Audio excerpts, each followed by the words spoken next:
أجمعين. برلی و اولاد علی جزاک اللہ. صلوات اللہم اللهم صلی علی صل على محمد وآل محمد محمد وعجل وعلى فرج. محمد. السلام علیکم ورحمۃ اللہ وبرکاتہ. علیکم السلام ورحمۃ اللہ وبرکاتہ.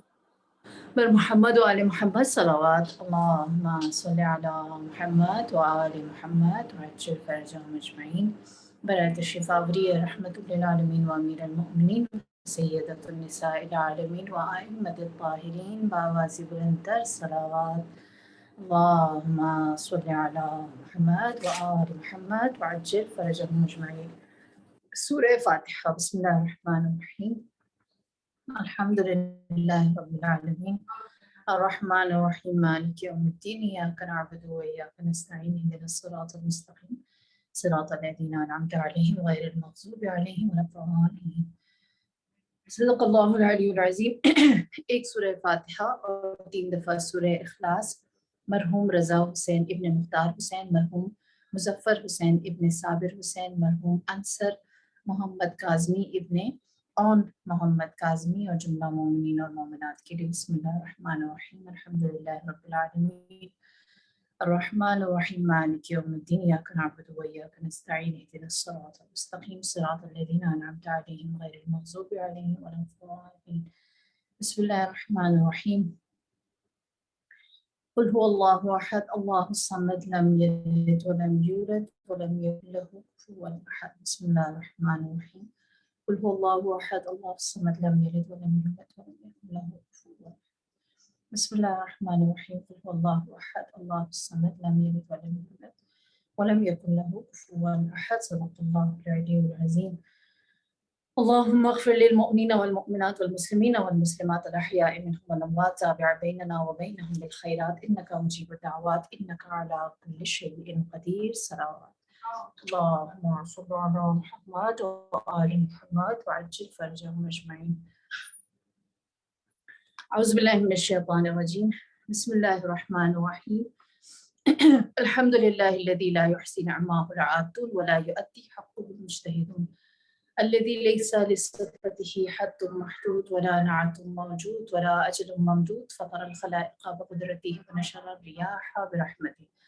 الصلاة والسلام على المهيمن على رسله والخاتم لأوصيائه والشافع إليه والمكين لديه والمطاع في ملكوته الأحمد من الأوصاف الأبي القاسم محمد صلوات. اللهم صل على محمد وآل محمد وعجل فرجهم أجمعين وعلى أهل بيته الطيبين الطاهرين المعصومين المظلومين سيما بقية الله في أرض الروح وأرواح العالمين بتراب مقدمه في الأرض. أما بعد فقد قال الله تبارك وتعالى في القرآن المجيد. بسم الله الرحمن الرحيم. إنا أرسلنا نوحا إلى قومه أن أنذر قومك من قبل أن يأتيكم عذاب أليم. صلوات. اللهم صل على محمد وآل محمد وعجل فرجهم أجمعين. پروردگار عالم نے واضح طور پر اپنی کتاب میں یہ پیغام دے دیا. انا ارسلنا نوحا، ہم نے نوح کو اس لیے بھیجا ان انذر قومک، کہ وہ اپنی قوم کو ہوشیار کریں. قبل ان یاتیکم، اس سے پہلے کہ لوگوں کے پاس آ جائے کیا؟ عذاب علیم، ایک دردناک عذاب. لہٰذا جتنے بھی اللہ کے نمائندے، جتنی بھی اللہ کی کتابیں، جتنا بھی اللہ کا پیغام ہے، اس کا مقصد اگر 100 باتوں میں سمیٹ کر ایک جگہ کر دیں تو اللہ کہتا ہے کہ تمہیں عذاب علیم سے، دردناک عذاب سے بچانے کے لیے اللہ نے 1,24,000 انبیاء، 313 صنوف آسمانی اور 14 معصومین کی ذات کو بھیجا ہے. اور پھر بھی اگر ہم یہ کہیں، یہ تو سچ ہے نا کہ ہمارے پاس اللہ نے ہدایت کے جتنے بھی ذریعے تھے وہ تو پورے کر دیے. جس طرح سے بھی ہم تک حق پہنچایا جا سکتا تھا اللہ نے پہنچا دیا. اس نے تو اپنی طرف سے کام پورا کیا نا. ہاں، لیکن کیا اللہ کا مقصد کہ ہمیں دردناک عذاب سے بچائے، ہمیں گناہوں سے بچائے، ہم نے وہ پورا ہونے دیا؟ کیا ہم گناہوں سے دور ہو کر واقعتاً ویسے ہو گئے ہیں حقیقتاً جس طرح اللہ چاہتا ہے؟ ہم سب کا جواب کیا ہوگا؟ کہ نہیں ہم سے وہ مقام حاصل نہیں ہو سکا. ہم اسٹرگل کر رہے ہیں اور اب ہماری وہ اسٹرگل ایسی ہے کہ پتہ نہیں اس کا نتیجہ کیا نکلے گا. اور پھر ہمارے لیے ایک ہی پناہ گاہ رہ جاتی ہے کہ ہم 14 معصومین کی آغوش میں اپنے آپ کو لے لیں اور ان سے متوسل ہو جائیں. لہٰذا ہم یہ کہیں گے، سوال میرا بڑا آسان سا ہے جو آپ بعد میں بھی اس کے اوپر سوچ کر ہر کوئی اپنی زندگی سے اسے ریلیٹ کر سکتا ہے کہ اللہ نے اگر سب کچھ بھیج دیا تو پھر میں گناہ کیوں کرتی ہوں، پھر مجھ سے گناہ کیوں سرزد ہو جاتا ہے. وہ کون سی گنتی کی چند باتیں ہیں جو مجھے اس عظیم مقصد تک جس لیے اللہ نے 1,24,000 انبیاء بھیجے ہیں وہ مقصد میں حاصل کر سکوں. ہاں یہ چیز اگر ہمیں سمجھ آ جائے کہ وہ کون سے ایلیمنٹ ہیں جو ہمیں اس مقام تک پہنچنے سے روک رہے ہیں تو ہمارے لیے معاملات آسان ہو جائیں گے. اور میں زیادہ آپ لوگوں کا وقت نہیں لوں گی. 4 پوائنٹس ہیں گنتی کے، 4 پوائنٹس ایسے ہیں جس کی وجہ سے ہم سے خطا، ہم سے گناہ یا ہم مقصد سے دور ہو جاتے ہیں. اور ان 4 نکات میں سے میں ایک بریکٹ میں ایک چھوٹی سی بات بتاتی چلوں. آپ سب جانتے ہیں کہ تشیع کو یا امامت کو، ولایت علی ابن ابی طالب کو جب تھوڑا سا موقع ملا نا کہ وہ ایکسپینڈ ہو اور لوگوں میں اس کی تعلیمات پہنچائی جا سکیں، تو وہ کون سا زمانہ تھا جب بہت تشیع کو ایک ہائپ ملی اور ایک موقع ملا. امام جعفر صادق علیہ السلام ہے نا. امام جعفر صادق کے زمانے میں معاملات جو ہیں وہ پھر بھی آسان ہو گئے تھے کیونکہ عباسی خلفاء سے حکومت، جو اموی خلفاء ہے ان سے حکومت ٹرانسفر ہو رہی تھی عباسی خلفاء کے پاس. صحیح. اور اس زمانے میں جہاں پر تشیع یا ولایت علی بن ابی طالب یا امام جعفر صادق علیہ السلام کے ماننے والے زیادہ ہوئے یا ان کی بات جو ہے وہ لوگوں تک پہنچی، تو بہت سارے ایسے لوگ سامنے آئے امام جعفر صادق علیہ السلام کی آپ کے سرکل میں کہ جنہوں نے امام کے مقصد کو پہنچانے میں ایسا کام کیا، وہ ایسے پریچر بنے، وہ ایسے مبلغ بنے کہ امام نے فرمایا اللہ نے تمہارے دل میں وہ بات ڈالی ہے جو اللہ نے صحیفہ حضرت موسیٰ اور صحیفہ حضرت ابراہیم میں ڈالی ہے. تصور کریں کہ اگر آپ حامل بن جائیں، اگر آپ کیریئر بن جائیں علوم آل محمد کے، علوم الہی کے، تو اللہ آپ کو کتنا مقام دیتا ہے نا. لہٰذا ان میں سے ایک نام تھا حشام ابن حکم کا. حشام ابن حکم جو ہے وہ مبلغین میں سے تھے، وہ مناظرے کرتے تھے. اگر آپ لوگوں کو وقت ملے تو حشام ابن حکم، حشام ہے ہاتھی جس سے لکھتے نا وہ والی ہے، اسے حشام نہیں ہے، حلوے والی نہیں ہے. اب آپ لوگوں کو اردو آتی ہے نہیں آتی پتہ نہیں، آتی ہے 2-3 ہی لوگوں کو میں آتی چلے. تو حشام جو ہے وہ 2 چشمی ہے، حشام ابن حکم. میں چاہتی ہوں کہ ہم لوگ تھوڑا مجلس کے بعد بھی پڑھنے کی عادت، تو کچھ میں ریفرنس ایسے دے دوں کہ جو نکلنا چاہتا ہے وہ آگے نکل جائے. اس کے لیے بہت سارے اور ایسی باتیں واضح ہو جائیں کہ جو شاید میں نے بیان بھی نہیں کی ہے نا. لہٰذا حشام ابن حکم نے بھی انہی نکات کو بیان کیا ہے. جب اس سے کہا کہ امام معصوم نہیں ہو سکتا تو انہوں نے جواب دیا حشام ابن حکم نے کہ امام معصوم ہو سکتا ہے. کیونکہ گناہ کرنے کے 4 ایلیمنٹس ہیں. اگر کوئی انسان گناہ کرتا ہے تو 4 وجوہات پر گناہ کرتا ہے، اور اگر وہ 4 وجوہات نہ ہوں تو انسان گناہ ہی نہیں کر سکتا. لہٰذا حشام ابن حکم نے جو دلیل پیش کی تھی وہ ہمیں مختلف روایات میں مختلف جگہوں پر مختلف طرق سے ملتی ہے. پہلی چیز جو گناہ کا سبب بن سکتی ہے وہ ہے ہوائے نفسانی، انسان کی ورلڈلی ڈیزائرز ہے نا. انسان کی ورلڈلی ڈیزائرز کیا ہیں؟ اگر وہ اپنے جسم اور اپنی جو ایک ہوس اللہ نے اس کے اندر رکھی ہے، خواہش کی نہ تمام ہونے والی، اس کے پیچھے چل جائے اور اس کا تابع ہو جائے. ہاں میں یہ نہیں کہتی دنیا داری غلط چیز ہے. اگر دنیا داری غلط ہوتی، اگر امیر ہونا غلط ہوتا، اگر پیسہ ہونا غلط ہوتا تو خدا کبھی بھی قصر فرعون میں حضرت آسیہ سلام اللہ علیہا کو نہ رکھتا، ہے نا، آپ کا انتخاب نہ کرتا۔ اگر یہ برا ہوتا تو اگر خدا کبھی بھی اپنے نبی حضرت سلیمان علیہ السلام کو اتنی بڑی حکومت و سلطنت نہ دیتا، اگر مال دنیا برا ہوتا تو خدا بند کریم کبھی بھی ائمہ علیہم السلام کے گھر میں خزانوں کی، جواہرات کی اور مال دنیا کی فراوانی نہ رکھتا جس کو وہ لوگوں کو دیتے تھے۔ ہاں، یہ بات اپنی جگہ ہے کہ حضرت آسیہ کے پاس جو دولت تھی وہ اس میں غرق نہیں ہوئی، اس کی بنا پر انہوں نے فیصلے نہیں لیے۔ حضرت سلیمان آپ کے پاس پوری سلطنت کیا کیا نہیں تھا، چرند پرند، ہوا، جن، انسان، کیڑے مکوڑے، حشرات، ہر چیز کی طاقت، حکومت آپ کے پاس تھا نا وہ سب کچھ، لیکن دنیا سے جاتے ہوئے بے غم ہو کر گئے۔ کیوں؟ کیونکہ آپ ان چیزوں سے وابستہ نہیں تھے، ہے نا۔ تو آپ نے ان چیزوں، دنیاوی چیزوں کی بنیاد پر فیصلہ نہیں کیا۔ اور اسی طرح اہل بیت علیہ السلام کی ذات ہے کہ رسول خدا صلی اللہ علیہ وآلہ وسلم کے پاس 3 بڑے باغات کے آپ مالک تھے، 3 بڑے باغات، اور ان باغات میں سے آنے والی جو اینوئل انکم تھی وہ بہت زیادہ تھی۔ آپ امیر ہو سکتے تھے، لیکن آپ نے کس چیز کا انتخاب کیا کہ اپنی اس دولت کی بنیاد پر، اپنے اس ارننگ کو دیکھ کر آپ نے فیصلے نہیں کیے۔ کون ہے جس نے مال دنیا یا ہوس دنیا کو لے کر غلطی کی یا گناہ میں مبتلا ہوا؟ میں موٹے موٹے نام لیتی ہوں۔ اگر آپ لوگ ابھی تذکرہ ہو رہا تھا مصائب میں سید الشہداء علیہ الصلوۃ والسلام کا، آپ کے اوپر میدان کربلا میں سب سے زیادہ ظلم کس نے ڈھائے؟ عمر ابن سعد۔ عمر ابن سعد کے پاس کیا نہیں تھا؟ کیا وہ ایک نادار انسان تھا؟ کیا وہ غریب انسان تھا؟ کیا وہ محتاج انسان تھا؟ کیا اس کی جیب خالی تھی؟ کیا اس کا گھر اچھا نہیں تھا؟ یا اس کے پاس کوئی اچھی جائیداد نہیں تھی؟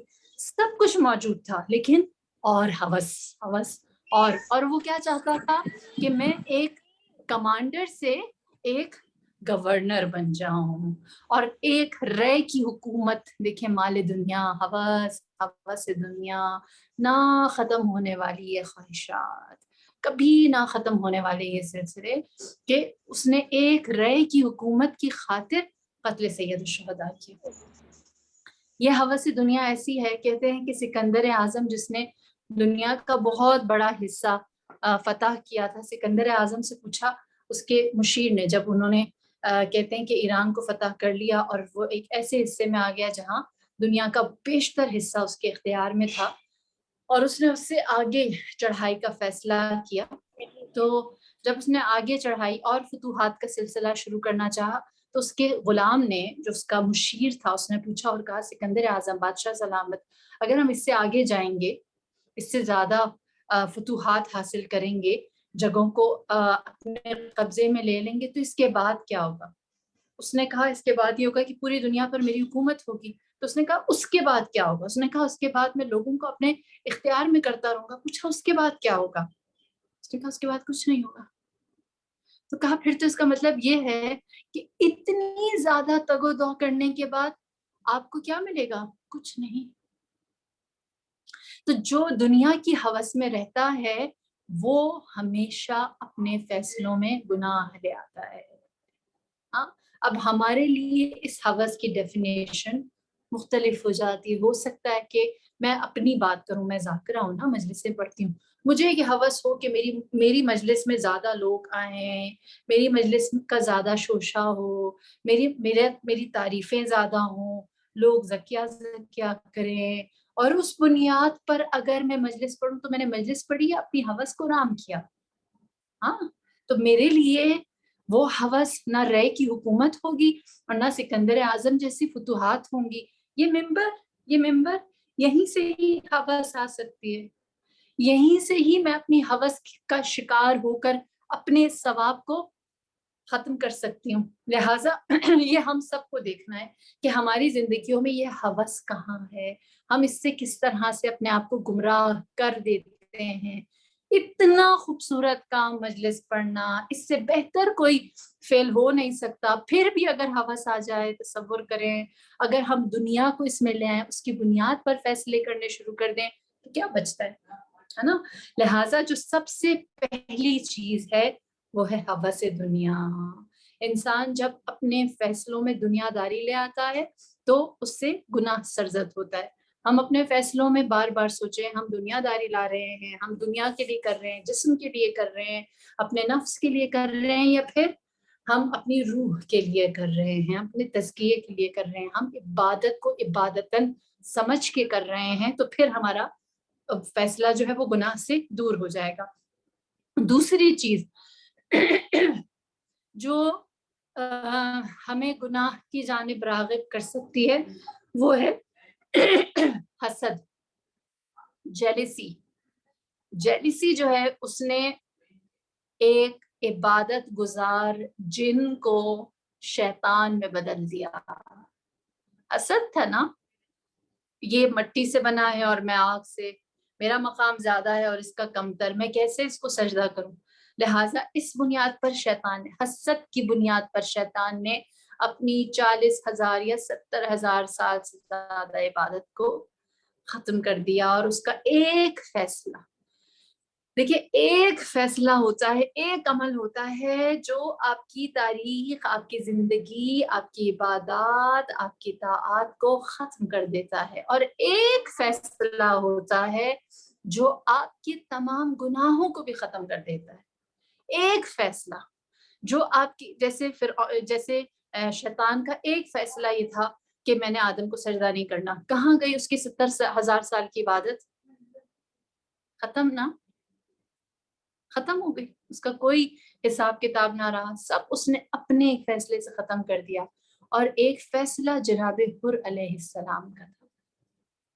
اس ایک فیصلے سے میں کہوں کہاں گیا حضرت حر علیہ السلام کا وہ فیصلہ کہ میں امام حسین کو کوفے کی جانب جانے نہیں دوں گا؟ کیا گناہ ان کا باقی ہے؟ نہیں. اس ایک فیصلے نے ان کے تمام تر گناہوں کو مغفرت میں بدل دیا. رومال جناب فاطمہ الزہرا ان کی پیشانی مبارک پر بن گیا. انہیں بالین یا آغوش جناب سید الشہداء میں شہادت کا جام پینا نصیب ہوا، شفاعت رسول خدا، بہشت کی خبر. لہٰذا ایک فیصلہ جو ہے اگر اس کے اندر حسد ہو تو وہ ابلیس بنا دیتی ہے، اور اگر وہ حسد سے پاک ہو تو وہ راستہ روکنے والے حر کو حامل رومال فاطمہ الزہرا سلام اللہ علیہا بنا دیتی ہے. اللہم صلی اللہ محمد وعلی محمد. لہٰذا یہ ایک فیصلہ ہے جو جتنا زیادہ، اور دیکھیے ہمیں یہاں پر ایک بات سمجھنی ہوگی کہ حسد کون کرتا ہے؟ حسد وہ کرتا ہے جو اپنے آپ کو کسی سے کمتر سمجھ رہا ہوتا ہے. جو یہ سمجھتا ہے کہ میں فلانے سے، میرے پاس فلانے سے یہ چیز کم ہے، جب اس بات کا اقرار کرتا ہے. میرے مولا فرماتے ہیں حسد کیوں کرتے ہو جبکہ دینے والا دونوں کا ایک ہے. جس نے دینا ہے وہ ایک ہے، اور جو دینے والا ہے اللہ، وہ کیسا ہے؟ اللہ کی سب سے بڑی صفت کیا ہے جس کو ہم اپنے عقیدے کا حصہ بناتے ہیں؟ اللہ کی صفات تو بہت ساری ہے نا، لیکن ہمارے عقیدے کا حصہ اللہ کی کون سی صفت بنتی ہے؟ ہم کہتے ہیں توحید، عدالت، توحید، نبوت، قیامت اور امامت. ایک صفت ہے جس کو ہم اپنے عقیدے میں شامل کرتے ہیں، وہ ہے اللہ کی عدالت. لہٰذا اللہ کی عدالت جو ہے وہ ایسی ہے کہ جس کی بنیاد پر ہم اس پر ایمان لے کر آئے ہیں. امام اسی لیے فرماتے ہیں کہ جو دینے والا ہے وہ دونوں کا ایک ہے، اور جو دینے والا ہے وہ عادل ہے، عدالت کر کے دیتا ہے. ایسا نہیں ہے کہ اللہ کی بانٹ اندھی ہو، وہ بغیر سوچے سمجھے یوں ہی لوگوں کو دے دیا جائے. نہیں، وہ اپنی جانب سے ہر چیز کو بہترین. عدالت کا مطلب کیا ہے؟ عدالت کا مطلب یہ ہے کہ ہر چیز کو اس کی جگہ پر رکھا جائے. کوئی کہیں حقدار ناحق نہ ہو، جو جس چیز کا حقدار ہے وہ اس کو دے دیا جائے. لہٰذا خدا ہمیں ہماری تمام نعمتوں کو جو عطا کرتا ہے وہ خدا عادل دے رہا ہے. لہٰذا ہم کبھی بھی یہ تصور نہ کریں کہ میرے پاس آج یہ نہیں ہے تو میں اب حسد میں مبتلا ہوں کہ کسی اور کے پاس کیوں ہے، کیونکہ اس ایک بیماری نے عبادت گزار جن کو شیطان بنا دیا. اور اگر یہ بیماری نکل جائے، حسد نہ رہے، تو انسان کے فیصلے جو ہیں وہ جناب حر کی مانند ہو جاتے ہیں. لہٰذا حسد کی بنیاد پر فیصلہ نہ کریں. جس نے حسد کی بنیاد پر فیصلہ کیا اس نے اپنے آپ کو گناہوں کے لیے تیار اور آمادہ کیا. پہلی چیز ہوس دنیا، دوسری چیز حسد، تیسری چیز ہرس، گریڈ، لالچ. یہ ایک ایسی بیماری ہے کہ جس میں دنیا کے بیشتر مخلوقات شامل ہیں، چاہے وہ حیوان کیوں نہ ہو. حیوان بھی لالچ کے بغیر اپنا کوئی عمل نہیں کرتا. آپ نے دیکھا ہوگا بہت سارے مقامات پر کہ جب حیوان بھی شکار کرتا ہے تو وہ اپنی بھوک سے بڑھ کر شکار کرتا ہے. لالچ اور ہرس ایسا ہے کہ جس نے کسی بھی انسان کو جو اس کے پاس موجود نعمتیں ہیں اس سے زیادہ کی طلب نے اس کو خوار اور ذلیل کیا. میرے مولا امام رضا علیہ الصلوۃ والسلام فرماتے ہیں کہ اللہم صلی علی محمد وآل محمد، آپ فرماتے ہیں کہ اللہ نے تمہاری تقدیر کو تمہارے لیے معین کر دیا ہے. پھر ہرس کس لیے؟ جب ایک چیز معین ہو چکی ہے کہ جو تمہارا رزق ہے وہ تم تک پہنچے گا، چاہے وہ چونٹی کے سوراخ سے کیوں نہ ہو. لہٰذا ہرس جو ہے وہ جیسے کہتے ہیں کہ ایک بادشاہ تھا جو حضرت دانیال علیہ السلام کے زمانے میں تھا. حضرت دانیال جو انبیاء میں سے گزرے ہیں ان کے زمانے میں تھا. تو حضرت دانیال کے زمانے میں جو بادشاہ، اس نے خواب دیکھا، اور اس نے خواب یہ دیکھا کہ وہ بہت ساری دودھ کو دوسری چیز میں ایک دوسرے برتن میں مبتلا کر رہا ہے اور دوسرے برتن سے دودھ کو اس جانے مبتلا کر رہا ہے. تو اس کو اس خواب کی سمجھ نہ آئی کہ وہ دودھ کو کیوں مکس کر رہا ہے، اور یہ خواب اسے بار بار آتے رہے. یہاں تک کہ اس نے لوگوں سے پوچھا، لوگوں نے کہا ہم اس کی تعبیر نہیں جانتے. حضرت دانیال علیہ السلام سے پوچھا، حضرت دانیال علیہ السلام نے اس سے کہا کہ کتنے دنوں سے خواب آ رہا ہے؟ اس نے بتایا کہ 3 دن سے یہ خواب مجھے آ رہا ہے. تو حضرت دانیال نے کہا کہ اگر میں نے تعبیر بتا دی، اگر میں نے لیے تمہارے لیے تعبیر واضح کر دی، تو ایسا تو نہیں ہے کہ تعبیر سننے کے بعد تم مجھے مار دو گے؟ اس نے کہا ہرگز نہیں، میں ایسا نہیں کروں گا. تو حضرت دانیال علیہ السلام نے کہا تمہاری زندگی کے 3 دن باقی ہیں، 3 دن بعد تم اس دنیا سے چلے جاؤ گے. بادشاہ نے جب یہ سنا تو کہنے لگا کہ میں چلا جاؤں گا اس دنیا سے، جبکہ یہ پوری مملکت میری ہے، یہاں ایک ایک چیز میرے اختیار میں، سب کچھ میں کنٹرول کر رہا ہوں. تو کیسے ہو سکتا ہے کہ میرے بارے میں فیصلہ کوئی اور کرے؟ ایسا ہو ہی نہیں سکتا. لہٰذا اس نے کہا کہ میں حضرت دانیال کے اس فیصلے کو غلط ثابت کروں گا. اور پھر اس نے حکم دیا اور کہا حضرت دانیال کو نظر بند کر دیا جائے. اور پھر وہ اپنے کمرے میں خود بھی نظر بند ہو گیا، اور جو اس کا باوفا ترین ساتھی تھا، سپاہی تھا، اس نے اس کو دروازے پر رکھا اور اس سے کہا کہ کوئی بھی، چاہے وہ میری اولاد ہی کیوں نہ ہو، کوئی بھی دروازے سے اندر داخل ہونا چاہے تو اس کو قتل کر دیں. کسی کو اجازت نہیں ہے وہ میرے حجرے میں آ سکے اور وہ یہاں مجھ سے ملاقات کر سکے. جو بھی آئے، نہ کوئی سوال نہ کوئی جواب، تم نے اس کو مار دینا. لہٰذا پہلا دن اسی طرح گزرا، دوسرا دن اسی طرح گزرا، اور جب تیسرا دن ہوا، بادشاہ جو ہے وہ جس کہتے ہیں کہ بور ہوا. جب وہ بور ہوا تو اس نے سوچا کہ اب میں یہاں رہ رہا ہوں اور میری کیفیت جو ہے وہ تھوڑی رف ہو گئی ہے، تو میں اب شہریوں میں جا کر تھوڑے معاملات دیکھ سکتا ہوں. اس نے بھیس بدلا، کھڑکی سے باہر چھلانگ لگائی، پورے شہر کا دورہ کیا، معائنہ کیا، اور پھر اس کے بعد اس نے سوچا اب میں اپنے محل کی جانب آتا ہوں. لہٰذا جب وہ اپنے محل کی جانب آیا، اللہ نے اس کے ذہن میں فراموشی کو ڈال دیا، اور فراموشی ایسی ہوئی کہ وہ بھول گیا کہ اس نے خود اپنے کمرے کے دروازے پر ایک ایسا ساتھی معین کر رکھا ہے کہ جو ہر آنے والے کو مار دیتا ہے. وہ بھول گیا اور وہ اسی دروازے سے اپنے کمرے میں داخل ہونے لگا، اور وہ اس کا باوفا ساتھی جس سے کہا گیا تھا ہر آنے والے کو مار دیا جائے، اس نے وار کیا. جب وار کیا تو اس نے اپنا چہرہ کھولا اور کہا یہ تم نے کیا کیا؟ تم نے مجھے ہی مار دیا. میں سوچتا تھا میرا قاتل کوئی دوسرا ہوگا، تم جو میرے باوفا ترین ہو، تم نے مجھے مار دیا. تو اس نے کہا آپ ہی کا حکم تھا، کہ جو بھی اس دروازے سے آئے اس سے پوچھ گچھ نہیں کرنی، اس کو مار دینا تاکہ آپ کی حفاظت ہو سکے، اور وہ تیسرے دن اس دنیا سے چلا گیا۔ جس نے بادشاہت کی ہے اور بادشاہت سے اس کا من نہیں بھرا، دل نہیں بھرا اس کو اور چاہیے تھی۔ لالچ اس چیز کا نام ہے، جس طرح کہتے ہیں کہ دو چیزیں ایسی ہیں جن کا کبھی بھی معیار پر نہیں ہوتا، یہ بات یاد رکھیں، کبھی بھی پر نہیں ہوتا۔ ایسا نہیں آ کہ یہ ہوگا تو اس کے بعد مجھے سکون ہو جائے گا۔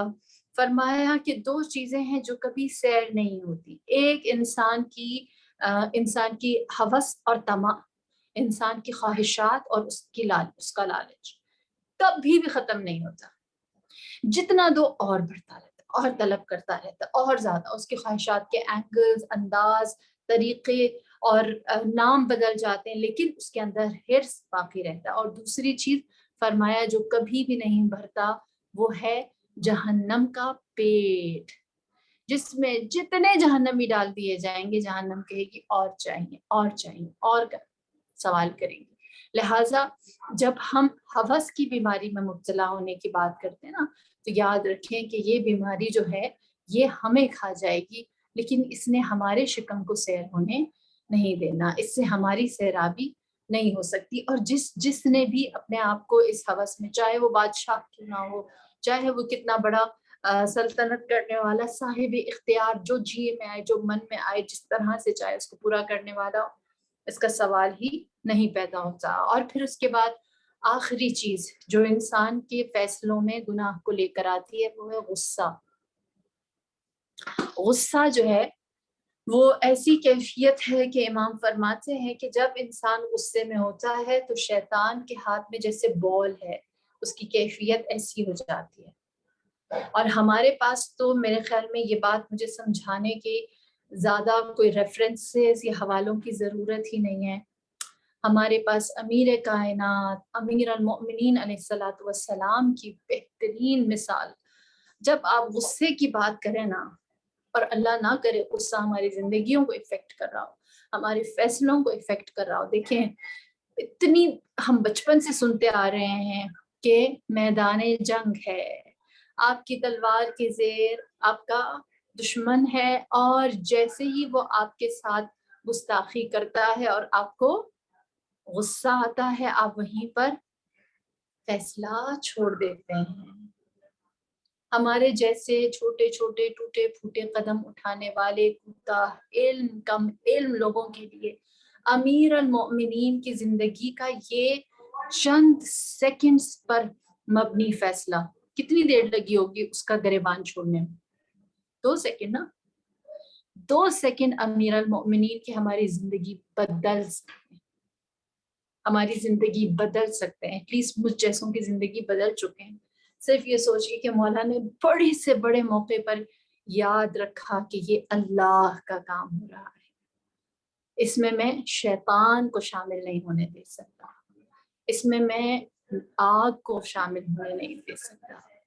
2 سیکنڈ امیر المومنین، کسی کا دامن جھٹکنے کا یہ ایک لمحہ، یہ ایک لہجہ جو ہم گھڑی دیکھ کر 2 سیکنڈ کہہ سکتے ہیں، ہماری پوری ہستی کو بدلنے کے لیے کافی ہے۔ کوئی ضرورت نہیں ہمیں غصے کے معاملے میں بہت لمبی مثال دینے کی، میری جان قربان امیر المؤمنین کی اس چھوٹے سے عمل پر، اس چھوٹے سے فعل پر، جس سے ہمارے لیے، میں اگر آپ سے کہوں اپنی زندگیوں سے امیر المؤمنین کے اس چند سیکنڈز پر مبتلا عمل کو ریلیٹ کریں، تو ہم میں سے ہر کوئی دیکھے گا کہ آپ کا یہ جھٹکنا، آپ کا یہ دشمن کو پھینک دینا، آپ کا یہ فیصلہ ایک دم سے لے لینا، غصے کو اپنے آپ سے دور کر دینا، میری اور آپ کی زندگی، چاہے وہ ہمارے بیڈ رومز کی ہو، چاہے وہ ہمارے بچوں کے ساتھ ہو، چاہے وہ ہمارے کولیگز کے ساتھ ہو، چاہے وہ ہماری ویسے خاندان میں یا پھر کہیں کسی سوشلائزیشن میں ہو، آپ دیکھیں کہ امیر المؤمنین کے یہ 2 سیکنڈز کیسے آپ کی زندگی کو سنوارنا شروع کر دیں گے، کیسے آپ کی زندگی سے گناہ کو، معصیت کو، کمی کو، خطا کو، غلطی کو دور کر دیں گے، اور یہ آپ کو بہترین نہج پر لے کر آ سکتی ہے۔ ہماری جان قربان امیر المؤمنین کے اس عمل کے اوپر، جس طرح سے آپ نے اپنے غصے سے اپنے